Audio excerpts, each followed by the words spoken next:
이 나 있었더라. 아멘. 사랑하고 축복합니다. 코로나도 지나고 또 태풍도 지나고 이렇게 건강한 모습으로 다시 뵙게 돼서 참 감사합니다. 오늘은 우리가 예수님의 산상수훈의 말씀들을 지난주까지 우리가 영상으로 함께 다 끝까지 살펴보았고요. 이제 그 산상수훈을 주시고 이후에 내려오셔서 예수님께서 행하신 첫 번째 말씀과 기록입니다. 오늘은 이 말씀을 가지고 이방인의 믿음, 사실 오늘 본문 말씀은 보통 우리가 많이 이야기할 때 백부장의 믿음 이렇게 이야기를 많이 합니다. 그런데 이따 결론 가서 말씀드리겠지만 백부장 한 사람을 지칭해서 예수님께서 말씀하시고자 이 사건을 기록한 것이 아니라 이 백부장은 이방인을 대표하는 사람으로 오늘 본문에 기록되어 있는 것을 우리가 이따 뒤에 가서 함께 살펴보도록 하겠습니다. 그래서 오늘 제목은 이방인의 믿음이라고 하는 제목으로 함께 말씀을 좀 나누도록 하겠습니다. 우리 1절 말씀을 다시 한 번 더 읽어봅니다. 예수께서 모든 말씀을 백성에게 들려주시기를 마치신 후에 가버나움으로 들어가시니라. 아멘. 오늘 이 말씀이 동일하게 마태복음에도 기록되어 있고 누가복음에도 기록되어 있습니다. 그런데 약간의 차이는 있습니다. 마태복음의 기록과 누가복음의 기록의 차이가 약간은 있는데 이제 그거는 신학적인 이유이기 때문에 그것에 대한 이야기보다는 오늘은 예수님께서 산상수훈의 말씀을 제자들과 따라오던 무리들에게 전해주시고 그 이후에 이루어진 일들에 대한 말씀으로 함께 본문을 살펴봅니다. 1절 말씀에 보면 예수님께서 모든 말씀을 백성들에게 들려주시기를 마쳤다라고 기록하죠. 여기 마쳤다라고 하는 의미가 예수님께서 하시던 일을 끝냈다, 그냥 단순히 하시던 일을 멈췄다의 의미가 아니고요. 하시던 그 일을 완전히 다 이루셨다라는 의미입니다. 그 단어 자체가 이 플레로라고 하는 헬라어 단어인데요. 이 단어의 뜻이 완성하다라는 의미입니다. 성취하다. 그렇기 때문에 오늘 이 1절 말씀의 말씀을 예수께서 모든 말씀을 마치신 후에라고 이렇게 번역이 되어 있는 이 말씀의 의미가 무엇이냐라고 할 때 이렇게 볼 수 있는 것이죠. 이 말씀을 같이 한번 읽어봅니다. 하나님 나라의 백성들의 삶의 방식에 대해 가르치시기를 완성하셨다. 예수님께서 말씀을 마치셨다라고 하는 그 의미에는 지금까지 산상수훈의 말씀을 우리가 길게 봤습니다. 그 내용들의 핵심이 뭐냐? 하나님 나라의 백성들은 이렇게 살아가는 것이다. 새로운 율법을 마음에 새기고 그 율법을 늘 마음속으로 이루어가면서 살아가는 것이다 라는 그 말씀이었죠. 가로 안에 있는 말씀을 보면 예정된 일을 모두 다 끝마치셨다라는 의미입니다. 그러니까 예수님께서 이 땅에 오셔서 십자가도 지셔야 되고 많은 일들을 하셔야 되지만 그 중에 또 하나 예수님께서 목적을 가지고 오신 것이 무엇이냐? 바로 하나님 나라에 대해서 전파하시면서 동시에 하나님 나라의 백성들은 그러면 어떻게 살아가야 되느냐? 그것에 대해서 반복적으로 가르치시기를 원하셨다라는 것이죠. 목적을 가지고 이 땅에 오셨다라고 하는 것입니다. 그래서 그 모든 예정된 계획된 일들을 다 끝마치시고 완수하셨다라는 의미가 바로 1절 말씀에 있는 것이죠. 그러고 나서 이제 가버나움으로 다시 돌아가십니다. 가버나움은 예수님께서 이사하셔서 살고 계시는 곳이죠. 2절 말씀을 우리 같이 한번 읽어보겠습니다. 어떤 백부장의 사랑하는 종이 병들어 죽게 되었더니, 아멘. 어떤 백부장이 한 사람이 있는데 그 사람에게 속한 종이 한 사람이 있는데 그 종이 병들어서 죽게 되었다.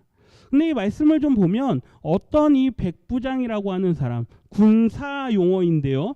10부장, 100부장, 1000부장 이런 식으로 각 부대에 속한 나에게 딸려 있는 나에게 속해 있는 그 군인들의 숫자에 따라서 10부장, 100부장, 1000부장 이렇게 나누죠. 그러니까 이 사람은 군인인 걸 알 수 있습니다.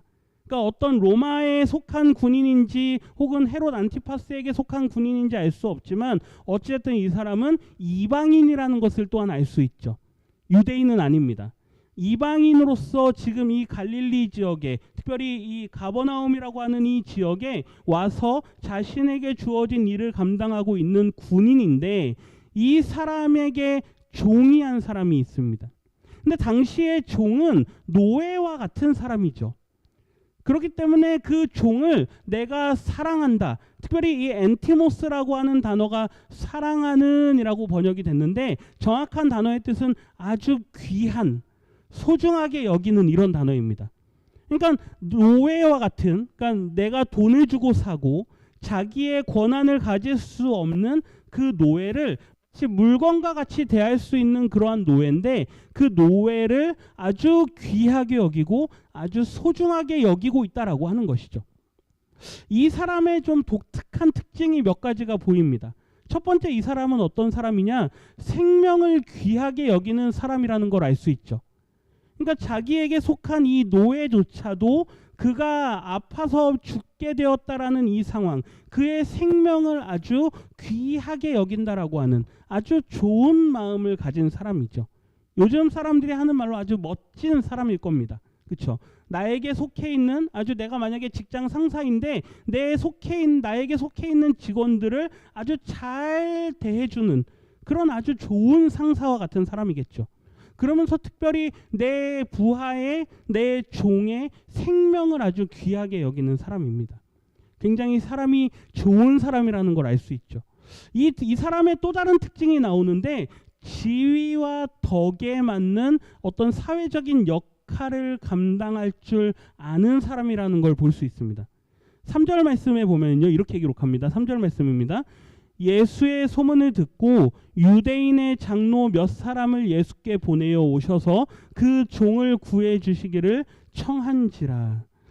이 사람이 자기의 종이 죽게 된 이 상황을 가운데 예수님께서 이 가버나움 지역에 계신다라는 그 소문을 들었습니다. 그리고 그분이 많은 사람들을 고쳐주고 죽은 사람들을 살리고 이러한 일들을 하신다라는 그 이야기를 들었죠.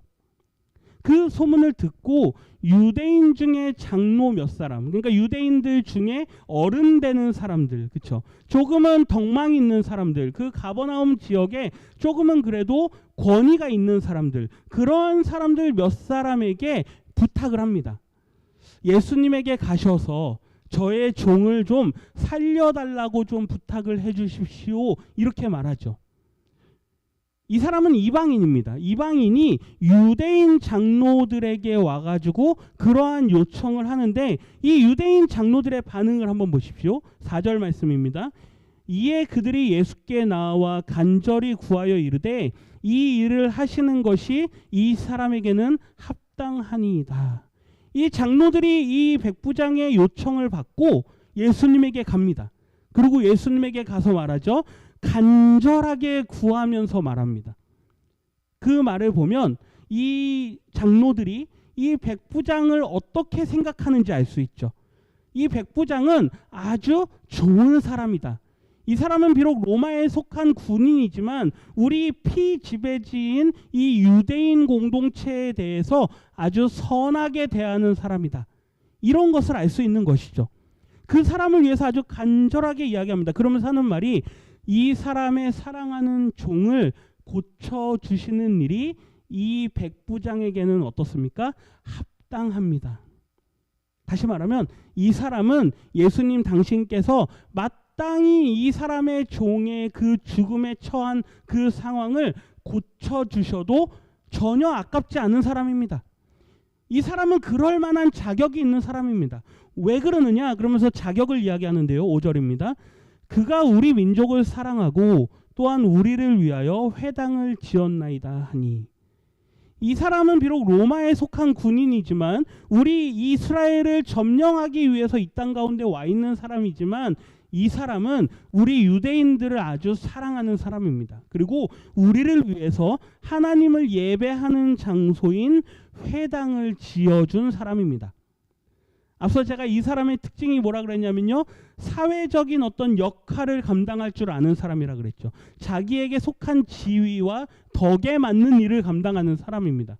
이 사람의 평소에 어떻게 살아왔는지를 알 수 있죠. 이 5절 말씀을 보면 마태복음 우리가 지난 시간에 봤던 7장의 이 말씀이 떠오릅니다. 우리 같이 한번 읽어보겠습니다. 그러므로 무엇이든지 남에게 대접을 받고자 하는 대로 너희도 남을 대접하라. 이것이 율법이요 선지자니라. 예수님께서 산상수훈의 말씀에서 너희가 무언가 원하는 것이 있느냐? 그렇다면 너희들이 그것을 얻기 위해서는 반드시 그에 합당한 일을 먼저 해야만 한다. 얻기를 원하느냐? 그럼 뭐 해라? 찾으라. 그렇죠? 문이 열리기를 원하느냐? 그러면 두드려야 되지 않겠느냐? 다른 사람들이 너에게 잘 대접해 주기를 원하느냐? 그러면 너희도 그들을 잘 대접해야 되지 않겠느냐? 바로 앞 시간에 우리가 봤던 그 산상수훈의 말씀대로 살아가는 사람이죠. 근데 이 사람은 예수님의 말씀과 상관없이 살아가는 사람입니다. 그저 자신의 양심에 따라서 혹은 어떤 당시 로마인들이 가지고 있었던, 귀족들이 가지고 있었던 노블레스 오블리주, 이것은 물론 프랑스어입니다. 그렇지만 귀족들은 반드시 어떠한 일정한 의무를 행해야만 한다. 가난한 사람들을 도와주고 사회에 봉사를 해야 되고 그 지역 사회를 위해서 어떤 공공의 장소를 위해서 건축물을 만들어주고 이런 좋은 일들을 하는 일들이 당시 로마 귀족들이 했던 일인데, 이 백부장은 평소에 이런 일들을 잘 행하면서 살았던 사람이죠. 어떻습니까? 아주 멋진 사람입니다. 그러니 장로들이 가가지고, 여러 사람이 가가지고 예수님에게 간청하면서 이야기하죠. 이 사람은 이 사람의 소원이 들어주실 만한 합니다. 이 사람의 사랑하는 종을 고쳐주실 만한 사람입니다. 라고 이야기를 하는 거죠. 세 번째, 이 사람의 특징이 보여주는데요. 이 사람은 아주 좋은 관계를 맺을 줄 아는 사람입니다. 한번 보십시오. 6절 말씀입니다. 예수께서 함께 가실새 이제 그 장로들의 청을 들으시고 그래 한번 가보자 하면서 이 백부장의 집으로 가는 거죠. 그런데 이에 그 집이 멀지 아니하여 백부장이 벗들을 보내어 이르되, 이 백부장이 예수님께서 직접 오고 계신다라는 그 이야기를 듣습니다. 그러자 아주 재빠르게 자기의 친구들을 보냅니다. 보십시오. 처음에는 자기의 사랑하는 종, 자기에게 속한 소유물과 같은 그 노예조차도 아주 소중하게 여기고 아주 귀하게 여기고 그를 사랑할 정도로 사람과 좋은 관계를 맺는 사람이죠. 장로들이 이 사람을 위해서 예수님께 직접 찾아가서 간청을 할 정도로 유대인 장로들과 그 지역 사회와 아주 좋은 관계를 맺고 사는 사람입니다.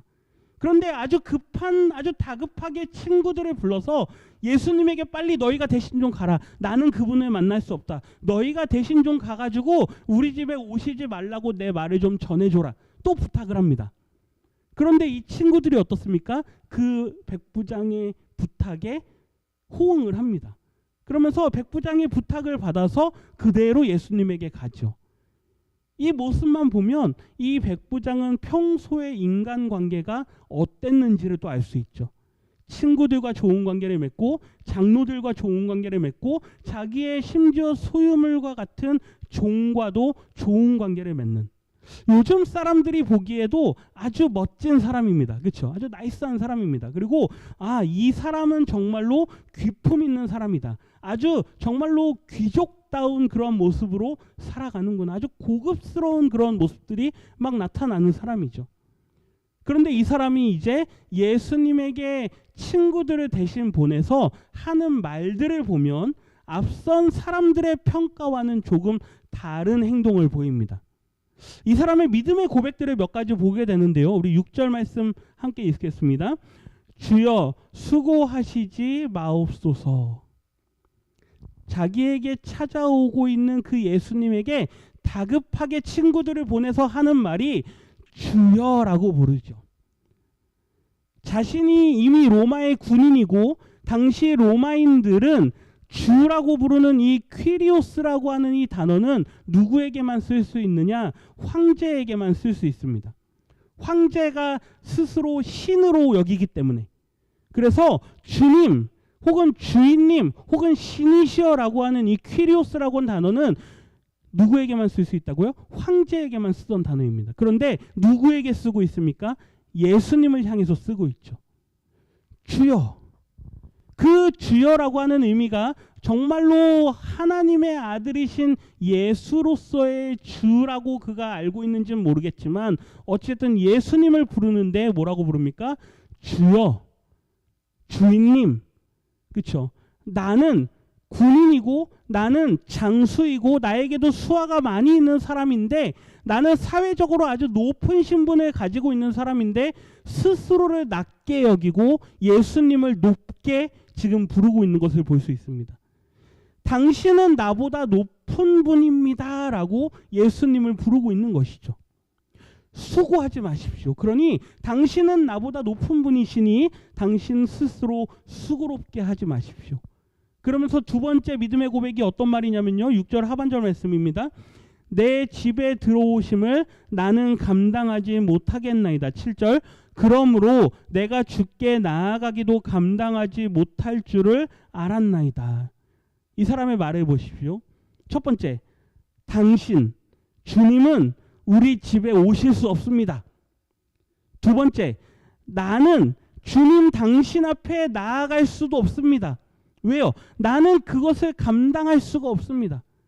당신이 높은 분이시기에 내가 당신이 우리 집에 오는 것을 감당할 수도 없고 더불어 내가 또한 당신 앞에 나아갈 수 없다라는 것을 나는 잘 알고 있습니다.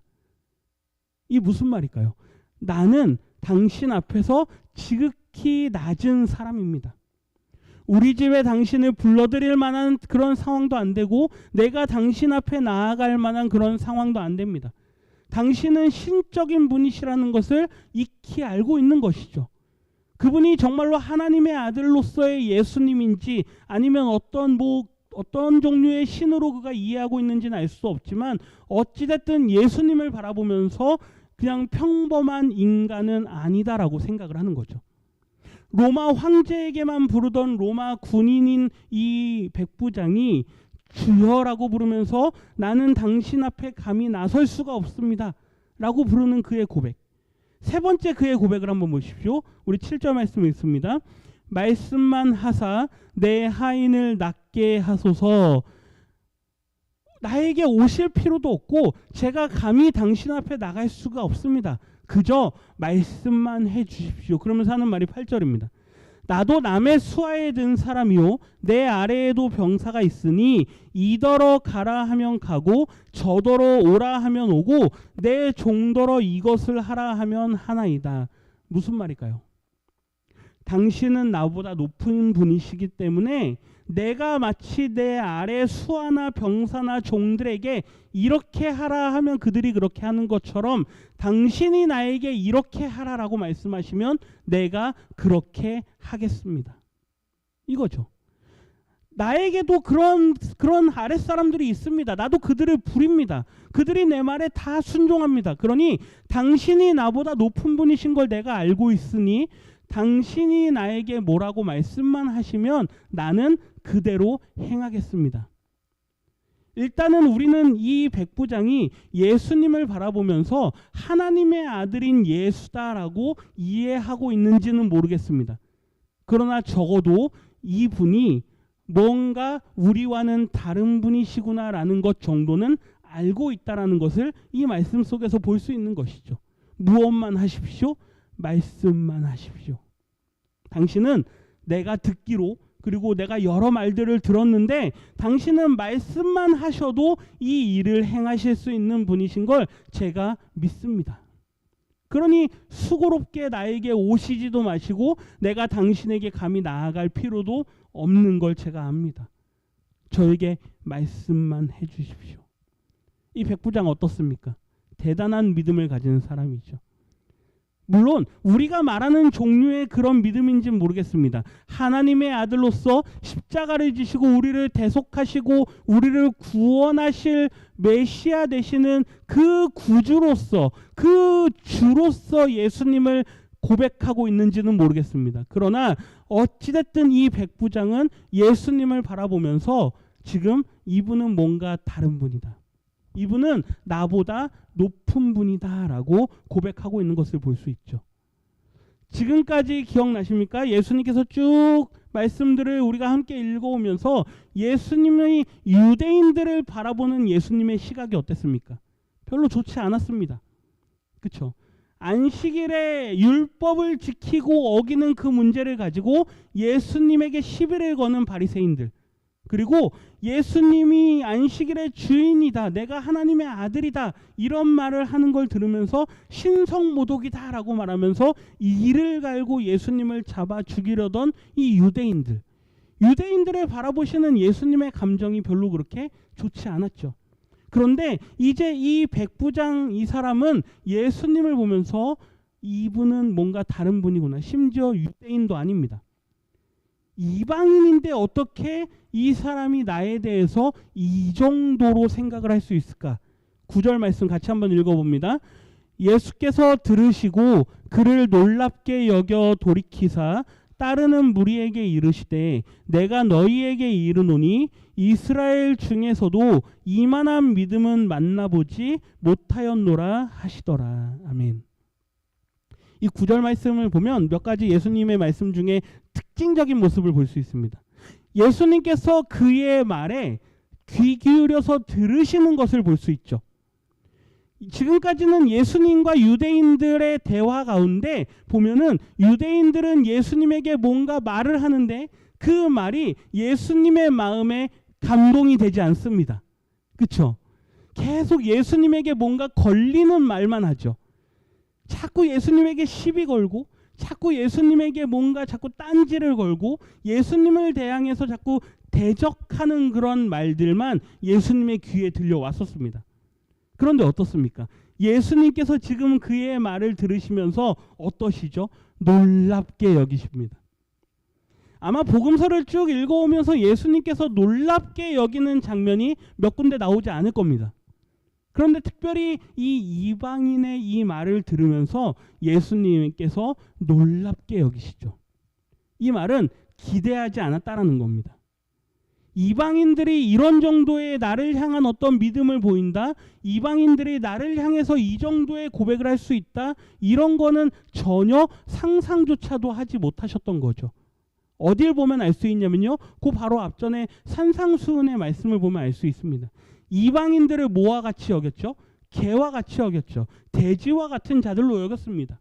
그들에게는 귀한 걸 주지 마라, 그들이 그걸 가지고 너희들을 막 물어 해칠지도 모른다, 이런 걸 염려해라 라고 말씀하셨던 예수님입니다. 이방인들에 대해서 그렇게 많은 기대를 갖고 계시지 않았던 거죠.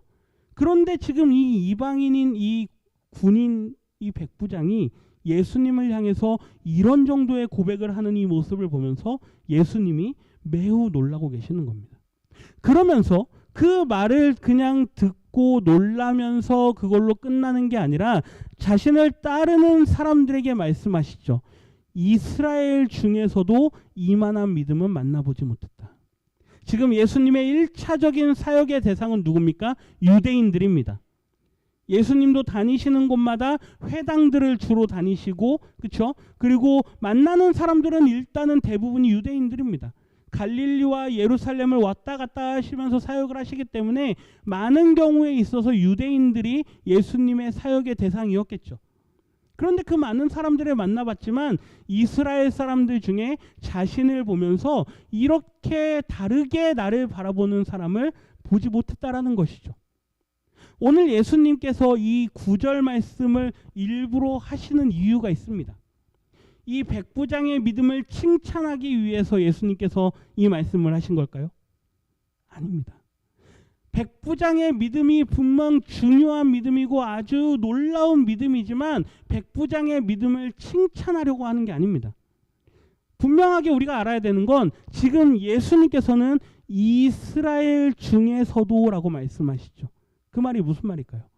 너희 이스라엘 자손들아, 너희들은 혈통적으로 아브라함의 아들이라고 이야기하고 아브라함의 자손이라고 이야기하고 모세를 통해서 율법을 받았다라고 하고 너희가 하나님의 선택받은 백성이라고 자부하는 너희 이스라엘 사람들아, 너희들은 나를 알아보지 못하고 있지 않느냐. 그거를 질책하기 위해서 이 백부장을 일부러 들어 사용하고 계시는 것이죠. 우리는 이걸 알아야 됩니다. 한 개인의 믿음이 좋다 안 좋다 그걸 말씀하고 싶은 게 아니죠. 이 이방인은, 이 백부장은 이방인을 대표하고 있는 겁니다. 이 유대인들아, 너희들은 하나님 나라의 백성으로 선택받은 백성들인데 어떻게 나를 보면서 하나님을 보지 못하느냐. 그런데 저 이방인인 저 백부장은 나를 바라보면서 하나님을 바라본다. 이걸 말씀하고 있는 거죠. 이스라엘 중에서도 이만한 믿음은 만나보지 못했다.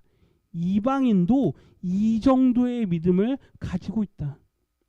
너희 이스라엘 사람들아, 너희 유대인들아, 너희들은 나를 보면서 왜 이런 정도의 믿음을 보이지 못하느냐.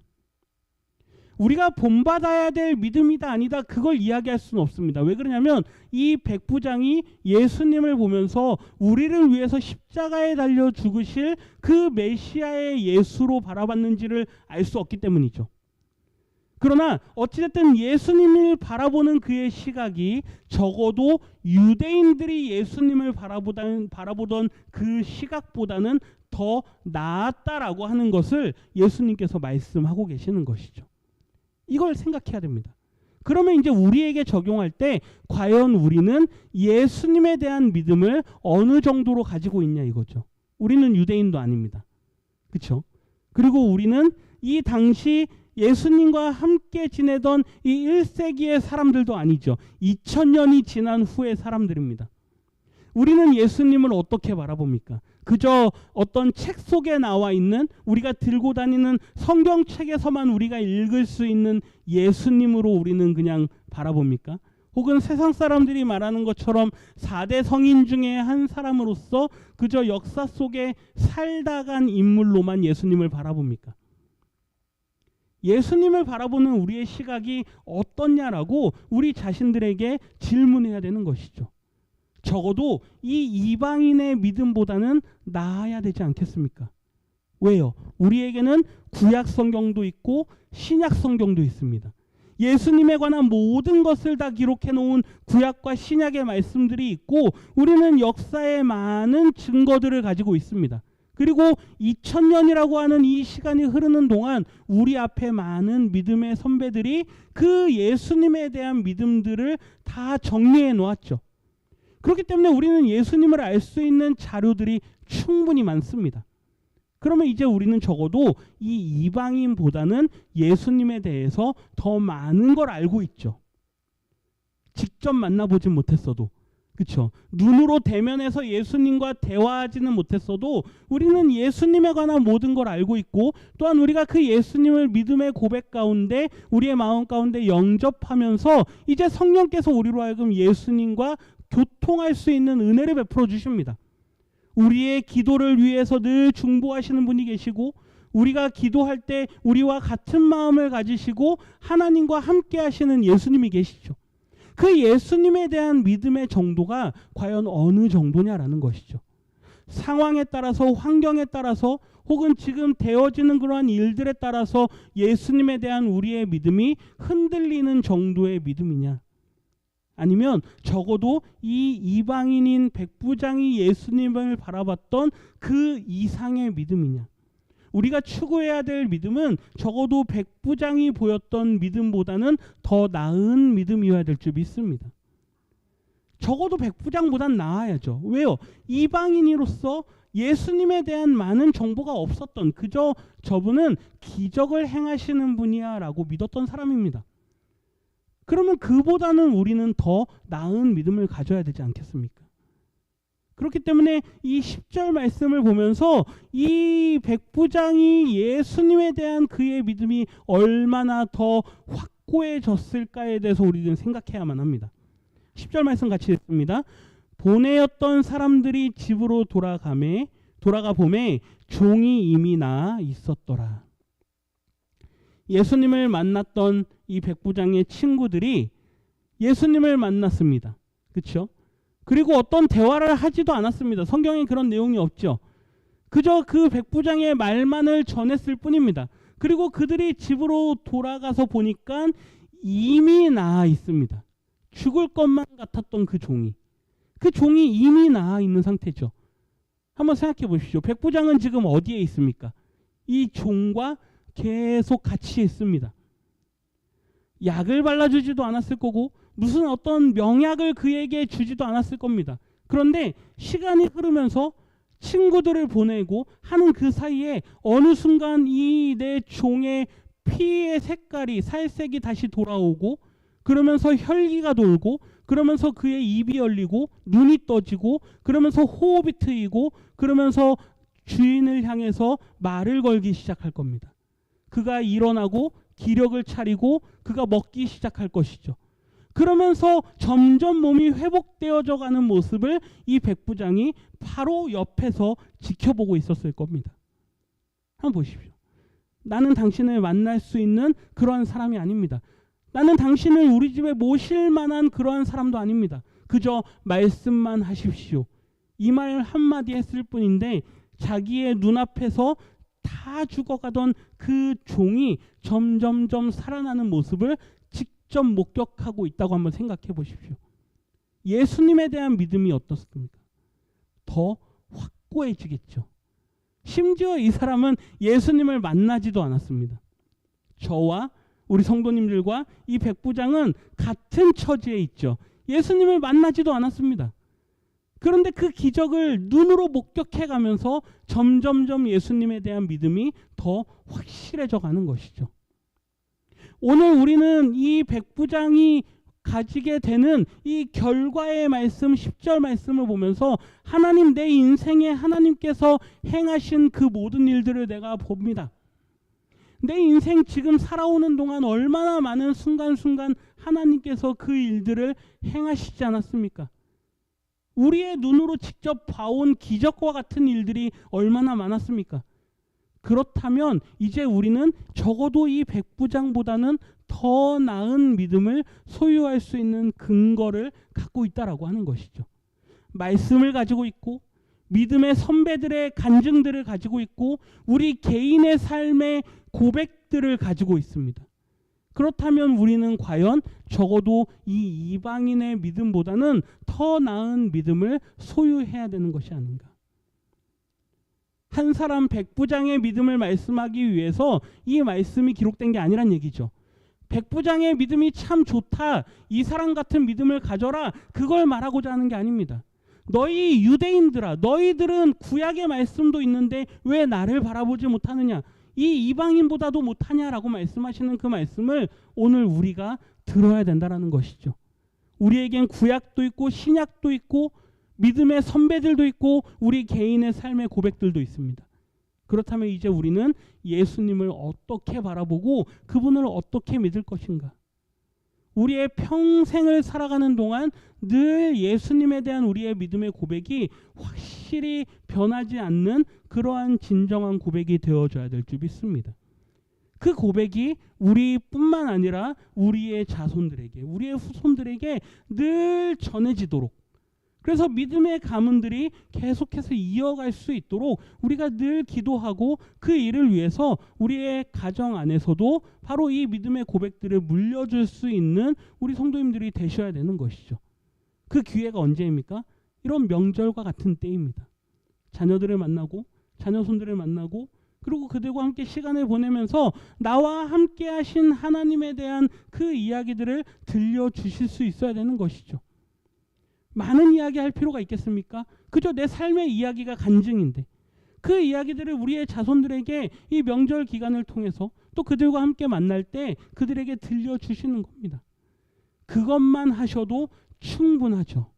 어떤 대단한 걸 이야기하지 않아도 우리의 삶의 이야기들만 쭉 들려줘도, 제가 지난번에 우리 이창석 지사님 댁에 방문해서 많은 이야기를 들었습니다. 얼마나 하시는 이야기가 많으신지, 삶이 지금까지 얼마나 하나님께서 버라이어티하게 했겠습니까? 우리 권사님을 만난 이야기부터 해가지고 제가 아주 긴 시간 동안 이야기를 들었는데 그 이야기가 다 그러한 간증이죠. 그 간증 속에 얼마나 하나님이 나를 붙잡아 주셨는가, 그 이야기를 몇 번을 하시는 줄 모릅니다. 그러한 시간들이 우리에게 계속해서 있어야 된다라고 하는 것입니다. 바라기는 이 이방인의 믿음보다 우리의 믿음이 더 나은 믿음이 되실 수 있도록 예수님에 대한 그 믿음의 고백을 늘 깊이 깊이 가져가시는 우리 모든 성도님들 되시기를 주님의 이름으로 부탁드립니다.